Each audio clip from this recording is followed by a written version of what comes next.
नमस्ते, अभिवादन आपका इनोसेंट इन्वेस्टर के इस नए वीडियो में आपके लिए डिस्क्लेमर, उसके बाद यस बैंक की बात करेंगे। अचानक से क्वेरीज वेबसाइट पर बढ़ गई, तब मुझे पता चला कि यस बैंक भी आज गिर गया। बाकी मैं पूरी मार्केट ट्रैक कर रहा था, मैं इसके रेट को देखता ही नहीं हूँ। मैंने आपको कारण भी बताया है कि मैं क्यों नहीं देखता हूँ, क्योंकि मैं इसको पहली चीज़ तो जो मैंने अभी इन्वेस्टमेंट किया वो बहुत ही छोटा है, तो पहला चीज़ आप ये भी मान सकते हो। दूसरी चीज़, जो मैं इसमें परफॉर्मेंस इसकी देख रहा हूँ, मैंने आपको बताया है ये एक लॉन्ग टर्म स्टोरी है। अभी आप जो लोग बता रहे थे ना, 1 महीने 2 महीने 3 महीने वाले टारगेट, और जो लोग बड़े बड़े टारगेट दे रहे थे वो बिल में घुस जाएंगे। मैं आपको पहले भी ये चीज़ बता चुका हूँ, लेकिन आप लोगों की संख्या ज़्यादा होती है इसलिए मुझे चुप होना पड़ता है। बाकी मैं अपनी बात से कभी भी नहीं हटूंगा, जो मैंने बोला है आज भी मैं वही बोल रहा हूँ कि ये लोग बिल में घुस जाएंगे जब ये गलत साबित हो जाएंगे। इनको अपनी गलती एक्सेप्ट करने की कोई कोई मतलब है ही नहीं, अंदर से फील ही नहीं आता। ये लोग निहायती लोग हैं, ठीक है। आपको कुछ भी बता देंगे, बस इनको क्या चाहिए वो आपको पता है। वहाँ पर आप लोग जाओगे, इनको लाइक करोगे, इनको ऊपर चढ़ाओगे, अपने सर पे बिठा लो, बिठाते रहो, अच्छी बात है।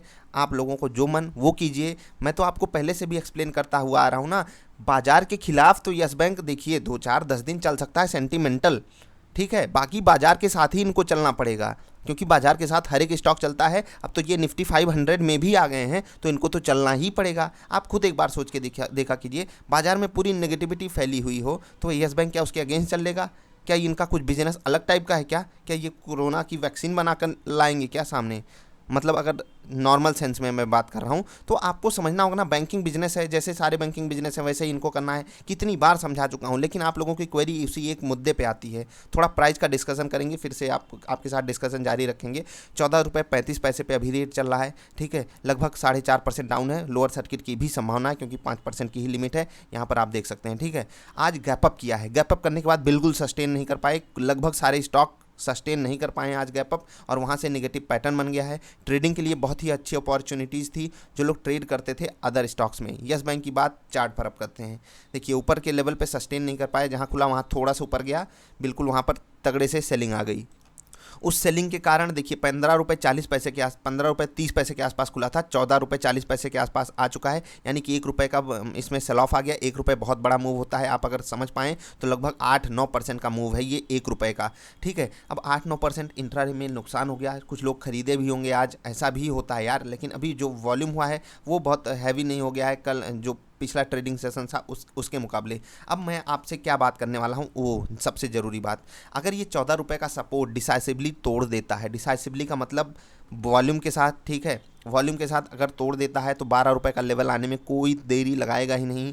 नॉर्मल जितने भी सेशन से इसको मिल जाएंगे, निगेटिव एक्शन बनाकर ये 12 रुपये का रेट भी फिर से दिखा सकता है। मैंने आपको पहले भी समझाया, कुछ लोग कहते थे कि सर आप कब ले लिए, हमको बताए नहीं। देखो यार, मैं बार बार एक ही चीज़ वीडियो में समझाता हुआ आया था कि आपको 12 रुपये के नीचे लेना है, 12 रुपये के नीचे लेना है, और उसके बाद आपको वेट करना है, क्योंकि ऐसा तो है नहीं एक ही दिन में आपको ले लेना है। मैंने ये कभी नहीं कहा, मैंने आपको कहा है प्राइस करेक्शन इज़ डन, अब टाइम करेक्शन की बारी है। टाइम करेक्शन हुआ नहीं, हम 2 3 4 दिन ले पाए, हमने 5 5% लेने की कोशिश भी की थी, ठीक है। मैंने आपको यही समझाया था ना, अगर 20 25 दिन प्राइस करेक्शन यहीं 12 रुपये 13 रुपये 11 रुपये यहीं मूव करता तो हम लेते रहते। उसके बाद हमें ऊपर के मूवमेंट की एक्सपेक्टेशन थी, लेकिन ये अचानक से जो स्पर्ट आया LIC के चक्कर में, मैंने आपको यहाँ भी वीडियो बनाकर समझाया था। नहीं समझ में आती, अच्छी बात है, आप ही लोग क्वेरी भी भेजते हो। जिनको समझ में आ गई, एक बंदे को भी अगर समझ में आई मेरी वीडियो से, उसको हेल्प हो गई, तो बस मैं यही चाहता हूँ यार। कम से कम मैं किसी को गलत रेट पे फंसा तो नहीं रहा हूँ। मैं जब एक रीजनेबल रेट होता है वहाँ पर जब मुझे लॉजिक समझ में आती है तभी मैं आपको कहता हूँ, और ऐसा नहीं है कि मैं कह दिया तो आप तुरंत ले लो। आप भी अपनी लॉजिक लगाओ, क्या मैं जो बात बोल रहा हूँ वो सही है क्या? अगर वो बात सही है तो आप लेने की कोशिश करो। 20 30 40 50% का रिटर्न दिखाने वाले अब बिल में घुस गए हैं, 600 का टारगेट देने वाले भी बिल में घुस जाएंगे, उनको जाने दीजिए। आप अभी भी अपनी स्ट्रैटेजी लगाइए। 12 रुपये का रेट आता है तो आप क्या करोगे, 16 रुपये 18 रुपये 20 रुपये का रेट आता है तो आप क्या करोगे? बहुत सारे लोगों को लगता है 10 के भी नीचे जाएगा तो भैया आप तैयार रहो। मैं तो पहले भी बोला हूँ कि अगर आपको समोसा 10 रुपये से सस्ता खाना है, 8 रुपये में, 7 रुपये में, 6 रुपये में, 5 रुपये में, तो बैठे रहो। आपका रेट आ गया तो आप समोसा खरीद के खा लेना, नहीं तो आप भूखे मरना, यही होता है ना। तो आपका जब रेट आ जाए, जो भी रेट आपको पसंद हो, कुछ लोगों को 17 में भी पसंद था ना, 17 में पसंद था इसीलिए उन्होंने लिया, तो वो लेकर बैठे हैं। जिनको नहीं पसंद होता, ऐसा तो है नहीं मैं आपको बोल दूं भैया ज़बरदस्ती कोई करेगा नहीं आपको, नहीं नहीं यही स्टॉक खरीदो। आपको पसंद था इसीलिए ख़रीदा ना, किसी के कहने पे आप तभी देखो यार, मैं आपको कोई प्रोडक्ट लेकर आऊँ, आपको अगर उसमें कुछ नहीं समझ में आता है तो आप क्यों खरीदोगे? मैं तो उनको भी दोष नहीं देता जो 600 का टारगेट देते हैं। आप लोग उनके चक्कर में जो खरीदते हो, गलती आपकी है। इसीलिए मैं आपको समझाता हूँ ना, आपकी गलती है, प्योरली आपकी गलती है जो भी लोग खरीद के बैठे हो। 17 में खरीदे हो चाहे 27 में खरीदे हो, क्या मतलब 27 में अगर आपने एफपीओ क्या अनाउंसमेंट सुनने के बाद भी नहीं बेचा तो ये तो आपने बहुत बड़ा ब्लंडर किया। वीडियो देखना, आपको समझ में आएगा। सबको पता था यार, आधे रेट में मिलने की पूरी संभावना, जब मतलब आपके सामने आधा रेट डिसाइड किया गया है, आपको आधे रेट में मिल सकता है एफपीओ में, तो भी आप यहाँ पर नहीं सेल किए। अभी यहाँ पर आप जो खरीद लिए, सब गलती मैं आपकी सामने रखने की कोशिश कर रहा हूँ, तो ऐसे ही समझने की कोशिश किया कीजिए आप भी यार। मैं आपका ऐसा तो है नहीं, मैं नहीं चाहता कि आप लोग पैसे ना कमा पाओ, मैं भी चाहता हूँ ना कि आप लोग पैसे कमा पाओ। अगर मैं आपको ये अपॉर्चुनिटी दिखा सकूँ कि आप लोग ऐसे पैसे कमा पाओ तो बहुत सारे लोगों का ट्रस्ट भी बनता है। हाँ यार, इस बंदे ने कहा मैं पैसे कमा लिया। मैं आपको क्यों वार्निंग देता हूँ? क्योंकि मुझे पता है ना, मैंने बाजार का एक्सपीरियंस लिया हुआ है ना, मुझे पता है कि यहाँ रिटेल इन्वेस्टर के साथ क्या किया जाता है, इसलिए मैं आपको यहाँ पर वार्निंग दे रहा था। मैं भी चाहता तो आपको बोल देता हाँ भैया ले लो, और हो सकता है 2-4 लोग पैसे भी कमा लेते उस ट्रिक से कि हाँ भैया ले लिए, हमने आपके कहने 10% कमा लिया। लेकिन ज़्यादातर लोग क्या करते, वो अटक जाते। वो वही हुआ है, 90 to 95% लोग अटक जाते हैं, वो नहीं एग्जिट कर पाते हैं। मैं ऐसे लोगों के लिए वीडियोस बनाता हूँ। मैं भी अपने आप को फेमस करने के लिए कुछ भी बता सकता हूँ, हाँ ऐसा हो जाएगा वैसा हो जाएगा, और हो गया तो मैं तो राजा बन गया, नहीं तो पब्लिक आती तो है नहीं गाली देने बाद में। जो जिस वक्त वीडियो देख रही होती है उसीलिए उसको रियलिटी समझ में आती है। समझ रहे हैं ना आप? तो थोड़ा सा यार अपना दिमाग लगाया कीजिए। आप लोगों की क्वेरी देखकर सच में दुख होता है, दर्द होता है मुझे भी, कि मैं कितनी भी कोशिश कर लूँ आप लोगों को नहीं समझ में आता है। आज से एक प्रण ले लो कि अगर एक स्क्रिप्ट में आपने धोखा खाया है, नुकसान खाया है, तो क्या गलती हुई, सारी चीज़ें नोट डाउन करो, नोट डाउन करो, नोट डाउन करो। इवन यार जो सबसे बड़ा एक्सपर्ट है इस मार्केट का, मतलब आप जाकर पढ़िएगा कुछ लोगों के बारे में, वो भी अपनी गलतियों को लिखते हैं, उसको बार बार देखते हैं कि मैं ये गलती दोबारा ना दोहराऊं। लेकिन आप लोग एक गलती आज की, वही गलती कल करोगे, वही गलती परसों करोगे, कभी स्टॉप लॉस नहीं लोगे, कभी ऐसा कर दोगे, कभी वैसा कर दोगे, औने पौने रेट पे किसी कहने पे खरीद लोगे, कोई नहीं आएगा। समझ रहे हैं? आपको दिला हर कोई देगा, बिकवाने कोई नहीं आएगा। ठीक है, समझ रहे हैं ना? स्टॉक दिलाए ही जाते हैं, बेचने के लिए कोई नहीं बताएगा कि किस रेट पे बेच लेना है। और जब आपको नुकसान होता है तो उसकी भरपाई आपको ही करनी होती है। तो सच्चाई ऐसे ही समझा करो यार। मैं आपका दोषी नहीं बनना चाहता, यही चीज़ आपसे मैं रिक्वेस्ट करता हूँ। आप किसी को ऐसे मतलब कोई भी स्टॉक ऐसे मत रिकमेंड कर दिया कीजिए। जैसे कुछ लोग कहते हैं सर मेरे फ्रेंड ने ऐसा कर दिया, तो मैं अगर आप लोग भी अपने फ्रेंड्स को ऐसे कुछ बताते हो तो उसको बताया करो भैया आप पहले अपनी रिसर्च करो। अगर आपको समझ में आता है कि हाँ भैया यस बैंक में ये सिचुएशन, जैसे मैंने पिछले वीडियो में बताया कि ये गुड न्यूज़ है, ये गुड न्यूज़ है, लेकिन स्टॉक इन गुड न्यूज़ पे तो कभी नहीं चलेगा। सेंटिमेंटल मूव होता है गुड न्यूज़ का। गुड न्यूज़ पे स्टॉक सेंटिमेंटल बिहेव करता है।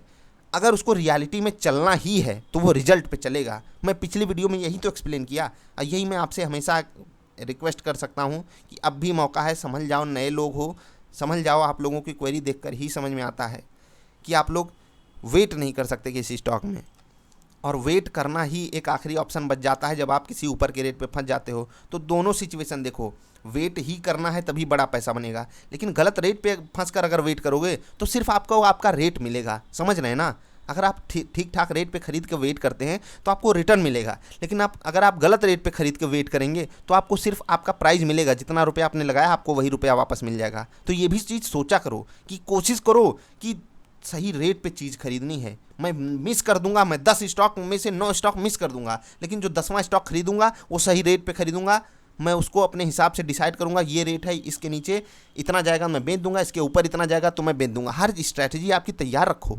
अगर नहीं तैयार रख पाओगे, पैसे कमाने बड़े मुश्किल हैं यार। इस बाजार में नहीं कमाता है रिटेल इन्वेस्टर पैसा। मैं आप लोगों से यही रिक्वेस्ट करता हूँ ना, अगर इन 2 चमचों के चक्कर में मतलब आते हैं ना, चमन चोंगू क्या कहें यार, ऐसे लोग मतलब आके रिटेल इन्वेस्टर से माफ़ी भी नहीं मांगेंगे, और इन लोगों के कारण 90 to 95% रिटेल इन्वेस्टर पैसे नहीं कमा पाता है। मैं इसमें किसको ना इंक्लूड करूं? मीडिया वाले क्या करते हैं आपको पता है, कौन क्या करता है वो भी आपको पता है, लेकिन फिर भी आपको समझ नहीं आती। कोई कुछ भी स्टॉक बता देगा, किसी भी रेट पे बता देगा, आप जाकर ले लोगे। अपर सर्किट पे तो ऐसे डिमांड आई थी कि आप जाकर मतलब क्या कहें, ऐसी डिमांड आई थी लग रहा था दोबारा यस बैंक मिलेगा ही नहीं। और अब क्या हुआ, ले लो ना भाई, जितना मन है दिल खोल के ले लो। जिसको 17 पे लेना था ले लो, 14 पे मिल तो रहा है, अभी और भी नीचे मिलने के पूरे आसार हैं। क्या करोगे? वेट करना है तो आपको अपना रेट मिलेगा, हम वेट करेंगे हमें रिटर्न मिलेगा। हम अच्छे रेट पे खरीद के बैठे हैं, आप गलत रेट पे खरीद के बैठे हो। यही अंतर होता है एक अच्छे इन्वेस्टर में, एक बुरे इन्वेस्टर में। कोई बंदा होगा जो 12 रुपये पे लेकर इंतजार कर रहा होगा, वो 12 पे आने के बाद और ऐड करने की सोचेगा, 12 के नीचे जाएगा तो और ऐड करने की सोचेगा, क्योंकि उसको यस बैंक में कुछ बुराई नहीं दिख रही है। तो ऐसे ही आपको समझना है यार, बाकी आपकी मर्जी। मैं क्या कहूँ, मुझे नहीं समझ में आता। आप लोग थोड़ा सा नीचे गाइड किया कीजिए हमको भी कि मैं ऐसे लोगों को क्या जवाब दूँ जो लोग पैनिक कर जाते हैं यार। नहीं समझ में आती है उनकी बातें, मुझे नहीं समझ में आती हैं। मैं अगले पार्ट में कुछ और एक्सप्लेन करने की कोशिश करूँगा। अभी के लिए इतना ही, मिलेंगे फिर से यार, तब तक के लिए हंसते खेलते रहिए। Bye bye.